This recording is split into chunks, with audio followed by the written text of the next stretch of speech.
Hello students, welcome to Awakening online classes. मैं Sunil sir फिर से तुम लोगों के लिए एक नया टॉपिक लेकर आया हूं। आज जो टॉपिक डिस्कस करने वाले हैं ये क्लास 12 का पार्टनरशिप का एक बहुत इंपॉर्टेंट सेगमेंट है और उस सेगमेंट का नाम है change in profit sharing ratio. और उस change in profit sharing ratio chapter का जो टॉपिक लेकर आया हूं उस टॉपिक का नाम है वैल्यूएशन ऑफ गुडविल।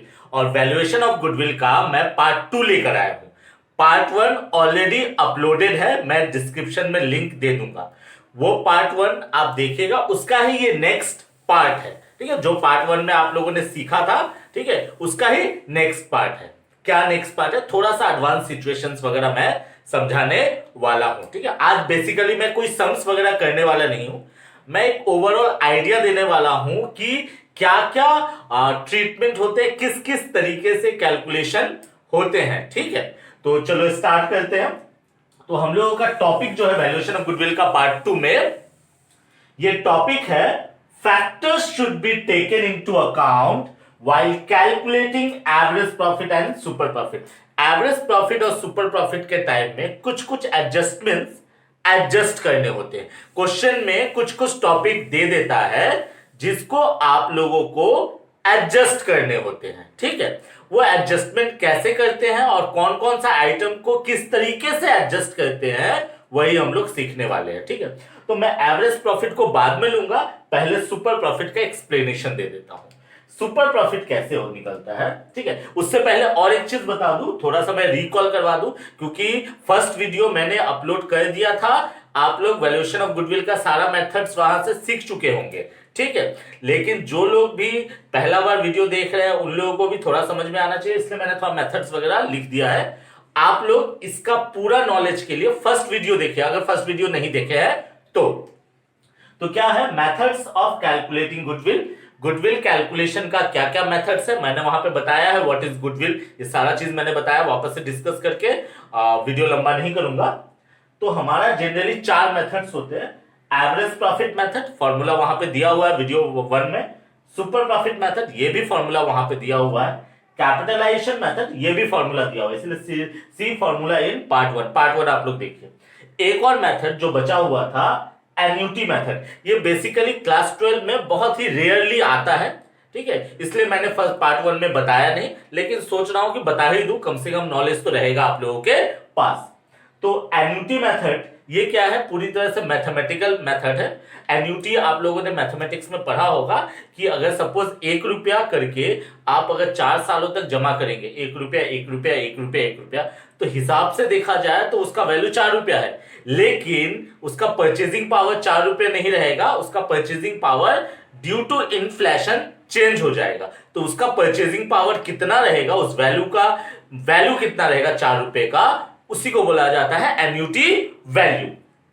अभी एन्युटी वैल्यू में फॉर्मूला क्या है, goodwill equals to super profit into annuity value. Annuity value always question में मेंशन रहेगा, ये ऑलवेज क्वेश्चन में दिया हुआ रहेगा, आपको सोचने की जरूरत है नहीं, पहले की तरह सुपर प्रॉफिट कैलकुलेट कर लेना है। अब इस कैलकुलेशन ऑफ सुपर प्रॉफिट पहले आते हैं। सुपर प्रॉफिट का कैलकुलेशन कैसे होगा, तो सीधी सी बात है, एवरेज प्रॉफिट ले लीजिए। एवरेज जब निकालने जाएंगे तो 2 तरीका है एवरेज निकालने का, फर्स्ट वीडियो में डिस्कस किया है। सिंपल एवरेज भी है और वेटेड एवरेज भी है। सिंपल एवरेज हर समय लग सकता है, लेकिन वेटेड एवरेज कब लगेगा, अगर आपका प्रॉफिट या तो इंक्रीजिंग ऑर्डर में होगा या फिर डिक्रीजिंग ऑर्डर में होगा। तो ये चीज पार्ट 1 में आप देख सकते हैं। तो एवरेज प्रॉफिट ले लेंगे less normal profit. Normal profit कैसे आएगा, capital invested into normal rate of return, minus कर देंगे तो सुपर प्रॉफिट आएगा। ये वाला चीज भी मैंने फर्स्ट वीडियो में एक्सप्लेन किया है। एक्चुअली मैं उसको कनेक्ट, फर्स्ट वीडियो को सेकंड वीडियो के साथ कनेक्ट करने के लिए ये पार्ट लिख रहा हूं। आज जो मेन टॉपिक डिस्कस करने वाले हैं वो टॉपिक क्या है, तो वो टॉपिक है factors should be taken into account while calculating average profit. Average profit के टाइम में कुछ कुछ एडजस्टमेंट्स को एडजस्ट करने होते हैं। क्वेश्चन में बहुत सारा चीज दे देता है, जैसे मैं एक एग्जांपल देता हूं। क्वेश्चन में बहुत टाइम एबनॉर्मल इनकम लिख देता है। अब व्हाट इज एबनॉर्मल इनकम, ये सब चीज आपको जानना बहुत जरूरी है। तो उसके लिए मैंने आपके हेल्प के लिए एक चार्ट मैंने रेडी किया है ताकि आप लोगों को एग्जाम में अलग अलग जगह पे याद नहीं करना पड़े। आप ये सिर्फ ये चार्ट देखिए, आपको याद रहेगा कौन सा आइटम ऐड होगा, कौन सा आइटम लेस होगा। तो चलते हैं, स्टार्ट करते हैं। Adjustments in profit. और ये प्रॉफिट को क्यों हम लोग निकाल रहे हैं, क्योंकि फ्यूचर के लिए हम लोगों को गुडविल चाहिए, इसीलिए हम लोग फ्यूचर मेंटेनेबल प्रॉफिट बोल के करेंगे। ठीक है, फ्यूचर मेंटेनेबल प्रॉफिट। ये फ्यूचर मेंटेनेबल प्रॉफिट कैसे निकलेगा, और उसको ही प्रॉफिट बोल सकते हो आप लोग, एडजस्टेड प्रॉफिट बोल सकते हो। तो जो प्रॉफिट दिया है वो प्रॉफिट आप ले लो सबसे पहले।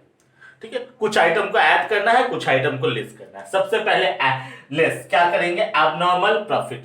कुछ भी ऐसा प्रॉफिट हो रहा है जो अबनॉर्मल है। अबनॉर्मल है जैसे जैसे वो बिजनेस का जो रेगुलर एक्टिविटी है ना, वहां से नहीं है। जैसे लॉटरी इनकम हो गया, सपोज लॉटरी फंस गया हमारा, 1 लाख रुपए का लॉटरी फंस गया, और हम लोगों ने प्रॉफिट एंड लॉस अकाउंट का क्रेडिट साइड में दिखा दिया लॉटरी 1 लाख। तो क्या ये प्रॉफिट बिजनेस से रिलेटेड है? पहला नंबर बात, बिजनेस से रिलेटेड नहीं है। और दूसरा नंबर बात, अगर सपोज अगर थोड़ा देर के लिए सोच भी ले कि बिजनेस से रिलेटेड है, तो क्या हमेशा होगा? बिजनेस का रेगुलर एक्टिविटी से रिलेटेड है, क्या हमेशा होगा?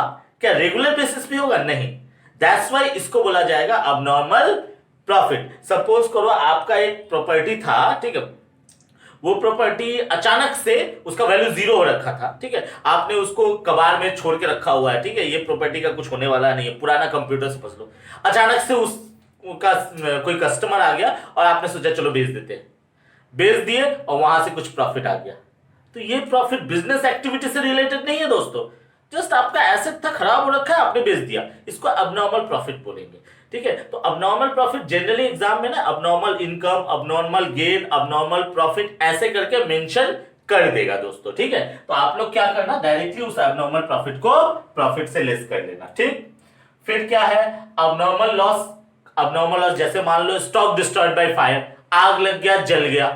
ठीक है, तो जलना क्या हमारा रेगुलर एक्टिविटी है? आग लग के जो नुकसान होगा क्या हमारा बिजनेस एक्टिविटी है? नहीं, हमारा बिजनेस एक्टिविटी है परचेज एंड सेल करना, प्रोडक्शन, मैन्युफैक्चरिंग एंड डिस्ट्रीब्यूशन करना, ये हमारा रेगुलर एक्टिविटी है। हमारा चलो कुछ प्रॉब्लम हुआ, आग लग गया, आग लगने के बाद कुछ इंश्योरेंस कंपनी, मान लो 1 लाख रुपया का गुड्स जला, 80,000 रुपये इंश्योरेंस कंपनी से मिल गए, लेकिन फिर भी 20,000 का लॉस हो गया। तो हम लोग क्या करते हैं, जब फाइनल अकाउंट बनाते टाइम में आप लोगों ने देखा होगा, उसको to stock destroyed by fire करके पहले तो 1 लाख रुपया ट्रेडिंग में डालते हैं, लेकिन जितने पैसे नहीं मिले होते 20,000 रुपया, उसको पीएल अकाउंट में लॉस ऑन स्टॉक डिस्ट्रॉयड करके दिखा देते हैं। तो ये हमारा बिजनेस एक्टिविटी से रिलेटेड एक्सपेंसेस नहीं है, ये अबनॉर्मल लॉस है। तो अबनॉर्मल लॉस को हमेशा आप एड बैक कर देंगे। ये एड बैक क्यों कर रहे हैं? क्योंकि प्रॉफिट बेमतलब का उस एक्सपेंसेस से घट गया है, हम लोग एड बैक करके सही सिचुएशन में बदल रहे हैं। फिर लेस करेंगे uncharged revenue expenses. Uncharged revenue expenses मतलब सपोज कोई एक्सपेंसेस है जो असल में दिखाना चाहिए था, लेस करना चाहिए था, लेकिन हम लोग किसी रीजन से लेस नहीं कर पाए। हो सकता है क्लरिकल मिस्टेक हो, या फिर इंटेंशनली, या फिर हम लोग को कुछ उसका प्रोविजन सोच ही नहीं रहे थे वो चीज के बारे में। ठीक है, जैसे एक एग्जांपल बताता हूं, proprietors salary, partners salary, partners remuneration. ठीक है, ये सब चीज जनरली पार्टनर, सपोज पार्टनरशिप है तो पार्टनर सैलरी दिखाते हैं, लेकिन अगर प्रोप्राइटरशिप है तो देखना प्रोप्राइटर सैलरी हम लोग नहीं दिखाते हैं। ठीक है, तो अगर पार्टनर, ओनर, बिजनेसमैन, उसका कोई सैलरी है जो हम लोगों ने नहीं दिखाया था, उसको क्या कर देना, माइनस कर देना। उस टाइप का हो सकता है कि इंश्योरेंस प्रीमियम हुआ, ठीक है, लेकिन इंश्योरेंस प्रीमियम हम लोगों को इंश्योरेंस दिखाना चाहिए था, लेकिन हम लोगों ने नहीं दिखाया, या फिर हम लोगों ने इंश्योरेंस अब जाके करवाया है फाइनल अकाउंट बनने के बाद। ठीक है, तो फिर क्या करेंगे, उस इंश्योरेंस प्रीमियम को वहां पे माइनस करना पड़ेगा। क्यों? पहले हम लोगों ने इंश्योरेंस प्रीमियम नहीं दिखाया था, अभी इंश्योरेंस प्रीमियम जब दिखाएंगे तो जो प्रॉफिट आ रखा है वो प्रॉफिट नहीं रहेगा, प्रॉफिट घट जाएगा। इसीलिए अनचार्ज रिवेन्यू एक्सपेंसेस, कोई भी खर्चा जो पीएल में का खर्चा है लेकिन हम लोगों ने नहीं दिखा के रखा है, उसको दिखाएंगे, प्रॉफिट घटेगा। उसी तरह से ओवरचार्ज रिवेन्यू एक्सपेंसेस, कुछ एक्सपेंसेस ऐसे हैं जो ज्यादा दिख गया भूल से, बाय मिस्टेक, खर्चा को भूल से हम लोगों ने ज्यादा दिखा दिया। सपोज स्टेशनरी का खर्चा 2,000 था, बाय मिस्टेक हम लोगों ने उसको 2,000 के जगह 2,200 लिख दिया। तो 200 रुपया खर्चा ज्यादा दिखा दिया ना। तो खर्चा अगर एक्सपेंसेस अगर आप लोगों ने ज्यादा दिखाया तो क्या हो जाएगा, प्रॉफिट रिड्यूस हो जाएगा, कम हो जाएगा। तो प्रॉफिट को सही कंडीशन में लाना है ना, तो हम लोगों को 200 रुपया ऐड बैक करना पड़ेगा। तो कोई भी खर्चा जो ज्यादा दिखा के रखे हैं बेमतलब का बाय मिस्टेक, उसको एडजस्ट करेंगे ऐड करके। फिर अनरिकॉर्डेड रेवेन्यू इनकम, हो सकता है कोई इनकम ऐसा था जो हम लोग नहीं दिखा पाए, रेक्टिफिकेशन कर रहे हैं, उसको क्या करेंगे, ऐड कर देंगे। और less over shown revenue income, कोई इनकम ऐसा था जो ज्यादा दिख गया बाय मिस्टेक, ज्यादा हम लोगों ने दिखा दिया, क्लरिकल मिस्टेक हो गया, तो क्या करना पड़ेगा, घटाना पड़ेगा, माइनस कर देंगे।